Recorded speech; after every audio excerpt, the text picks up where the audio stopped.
प्रभु परमेश्वर का धन्यवाद हो आज के इस सुनहरे दिन के लिए और आज की सुंदर सुबह के लिए जो परमेश्वर ने हमें दी है। आज की सुबह में इस डिवोशन में मैं आप सभी का स्वागत करता हूं, वेलकम करता हूं।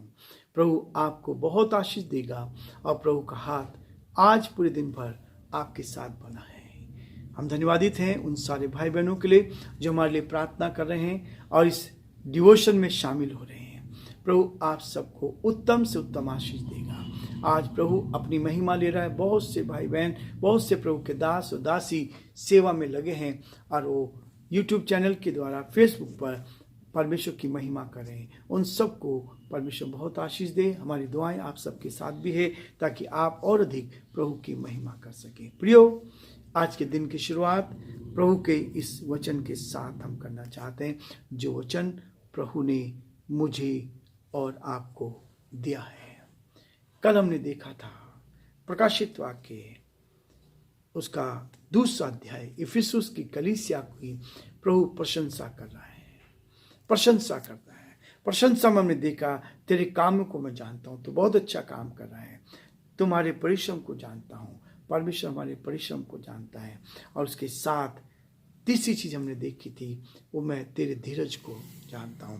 आज हम उससे आगे बढ़ने की कोशिश करेंगे 4 पद को, और मैं फिर आपके सामने पढ़ूंगा 4 और 5 पद को। लिखा है, पर मुझे तेरे विरुद्ध यह कहना है कि तूने अपना पहला सा प्रेम छोड़ दिया।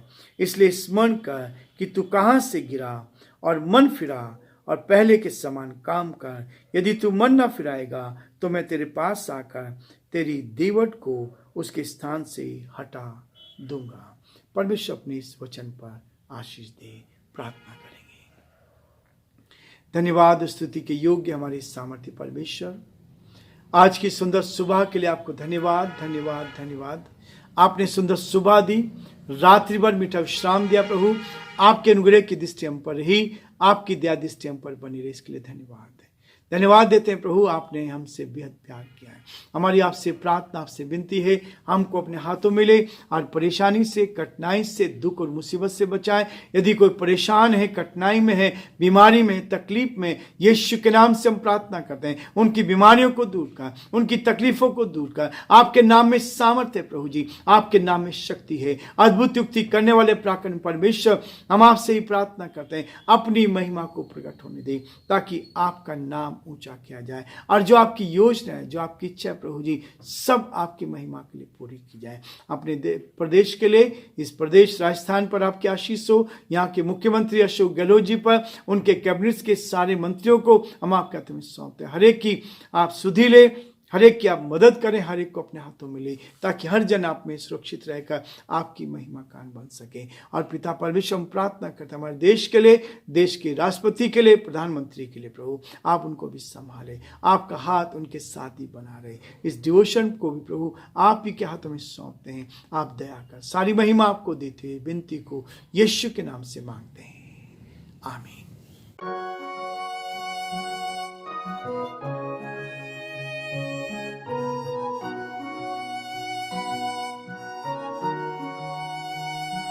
कलवरी के पास खड़ा हो, खून की धारा देखता जा, तेरे पापों का यही दाम दिया है मसीह यीशु ने।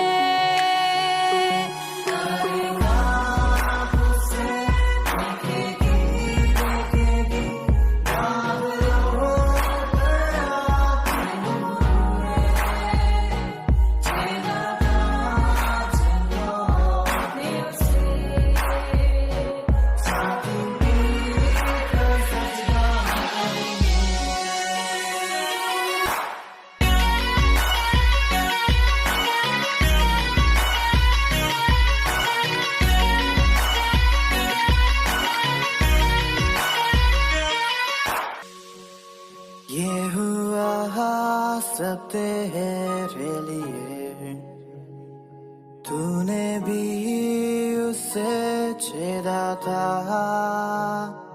फिर भी प्यार से वो बुलाता, जाता क्यों नहीं तू उसके पास, फिर भी प्यार से वो बुलाता, जाता क्यों नहीं तू उसके पास।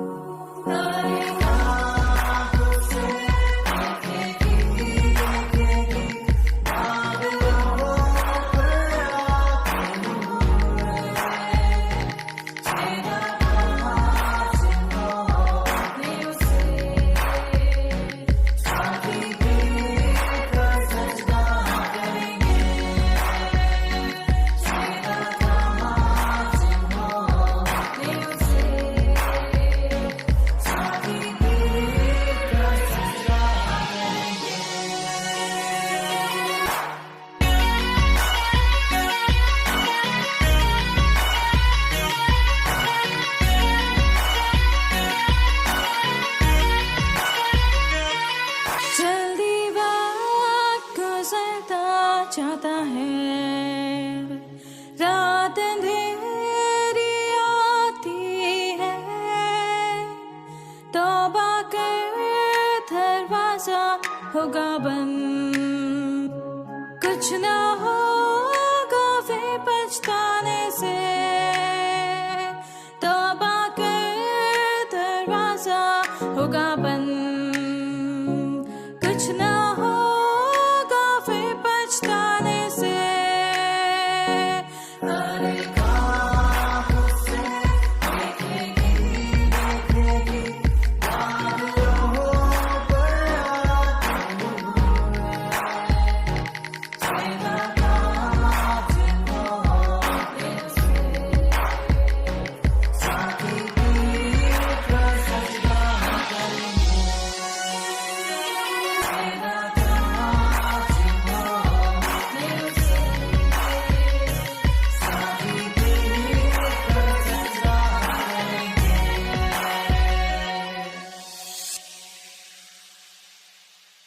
प्रियो, आज एक चीज और देखना चाहते। कल हम देख रहे थे प्रशंसा, और इस प्रशंसा में प्रभु कहता है तू धीरज धरता है और मेरे नाम के कारण दुख उठाते उठाते थका नहीं है। जब आप जीवन में आगे बढ़ने के लिए समस्या है, सच्चाई पे चलने वाले के लिए समस्या सामने दिखाई देती है, हर कदम पर समस्या है, हर कठिनाई पे समस्या, क्योंकि शैतान कभी नहीं चाहता कि अब सत्य के रास्ते पे चलें। तुम सत्य को जानो और सत्य तुम्हें आजाद करेगा, स्वतंत्र करेगा, पाप की गुलामी से, बुराइयों से, उन सब से आपको आजाद करेगा। लेकिन शैतान को क्या है, हमें गिराने की कोशिश करता है। इस कलीसिया में ये खूबी थी, इस कलीसिया में इस चीज को पाया जाता था कि उसने अपने हथियार नहीं डाले थे, बराबर शैतान के साथ लड़ रही थी, और पर शैतान की सभा शैतान के साथ लड़ते रहे। और ये शैतान जो है हमें रोज गिराने की कोशिश करता है। तो दुख उठाते उठाते थका नहीं है।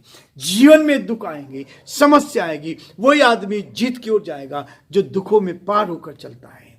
परमेश्वर में आनंद देता है, खुशी देता है। सबसे बड़ी बात है, यदि इन दुखों में आपके शांति है, आप तकलीफ में भी शांति पा रहे हैं, तो परमेश्वर आपके जीवन को आशीष से भरता चला जाएगा। चाहे आप कितने भी कमजोर क्यों ना हो, यदि आत्मा से भरे हुए हैं, परमेश्वर आपको आत्मिक ज्ञान से भरता चला जाएगा, ताकि हम उसकी महिमा कर सके। इसलिए चौथे पद में कह रहा है, वो शिकायत कर रहा है, शिकायत कर रहा है। कलीसिया बहुत अच्छी दिखाई दे रही है, हम बहुत अच्छे दिखाई दे, हमारे काम बहुत अच्छे दिखाई दे रहे हैं, हम परमेश्वर के लिए दुख उठा रहे हैं, धीरज रख रहे हैं, सब कुछ अच्छा लग रहा है, बुरी चीज को सहन नहीं करते। लेकिन कह रहा है 4 पद में, मुझे तेरे विरुद्ध कुछ कहना है। किसी प्रकार की दुष्टता को भी तू सहन नहीं करता है। ये सारी अच्छाइयां उसके जीवन में थी, ये सारी अच्छाई उस कलीसिया में दिखाई दे रही थी। और वो कहता है अनैतिकता, दुष्टता को उजागर करना और उसे दूर करना इस कलीसिया का एक बहुत बड़ा गुण था। यदि कोई पाप हो रहा है यदि कोई बुराई दबाई जा रही है तो उसको उजागर करना इस कलीसिया का बहुत बड़ा काम था। हम दबाने की कोशिश करते हैं, बुराइयों को दबाने की कोशिश करते हैं, और वो बुराइयां क्या धीरे धीरे बढ़ती चली जाती हैं। इनको दबाकर हम बहुत बार क्या करते हैं, हमारे जीवन को ठंडापन ले आते हैं। हमारे जीवन को, हम आत्मिक जीवन की जो गर्माहट है, आत्मिक जीवन का जो आनंद है, उसको हम खो देते हैं। और ये कलीसिया थी जिसने पाप को पनपने नहीं दिया था। पाप चल रहा है, लोग पाप कर रहे हैं, और हम उस पापों में उनको आगे बढ़ाते, उनको प्रोत्साहन करते हैं।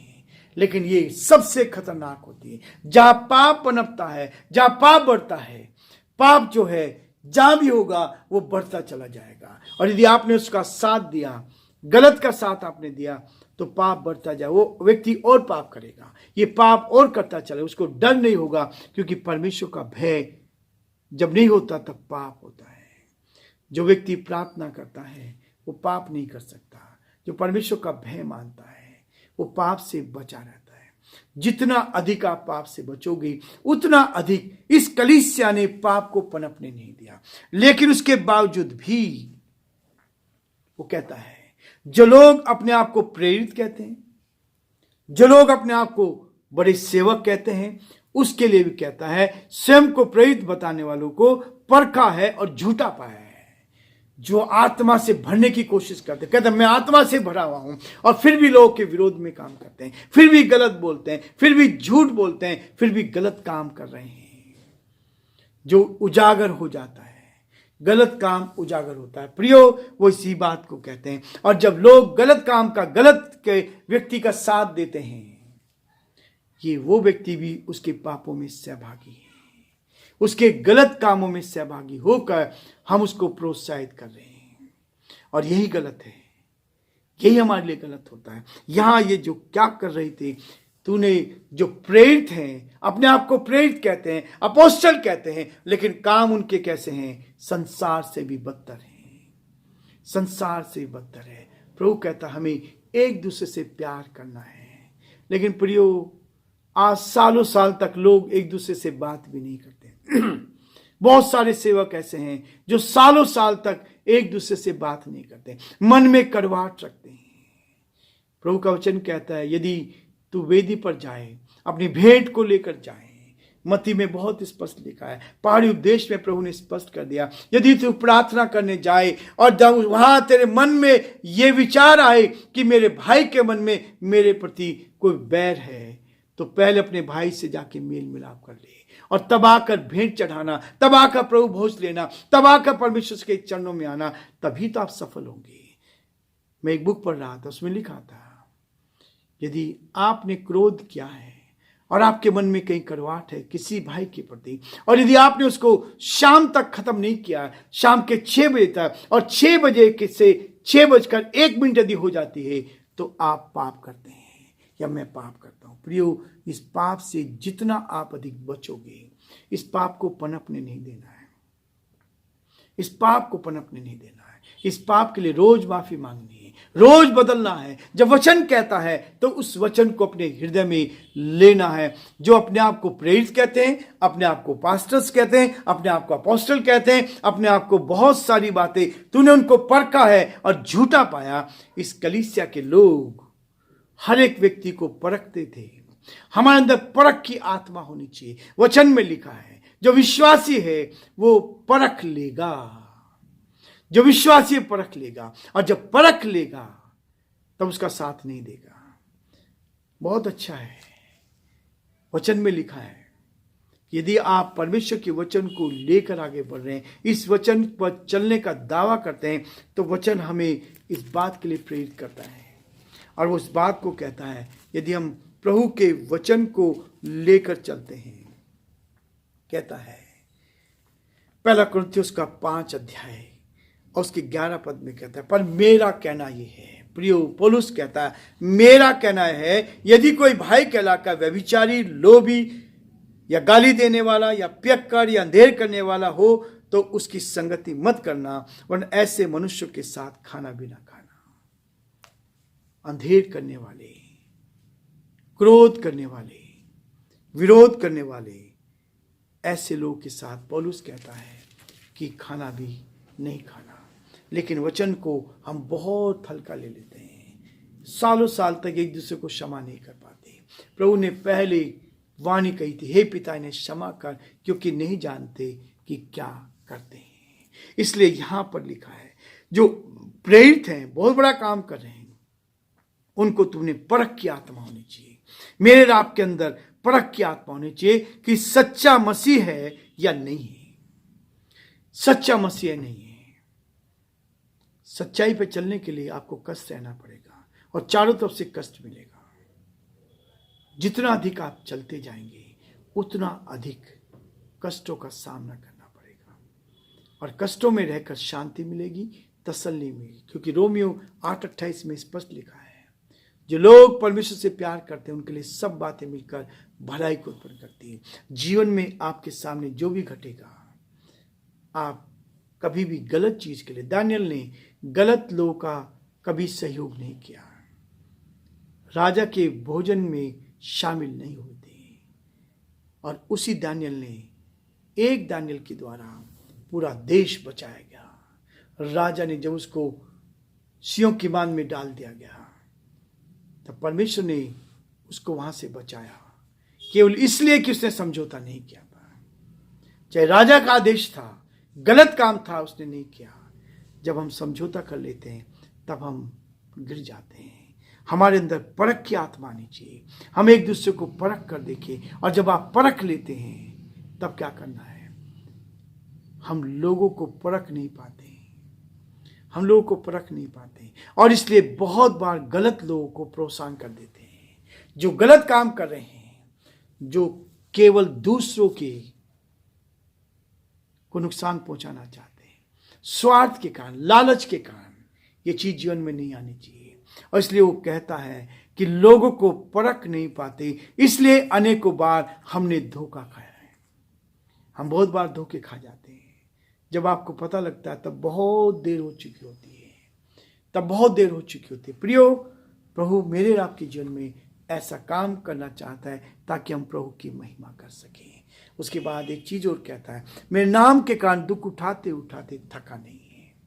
परमेश्वर की महिमा करते करते इस कलीसिया ने बहुत दुख उठाया। कलीसिया का इतिहास इस बात की साक्षी है।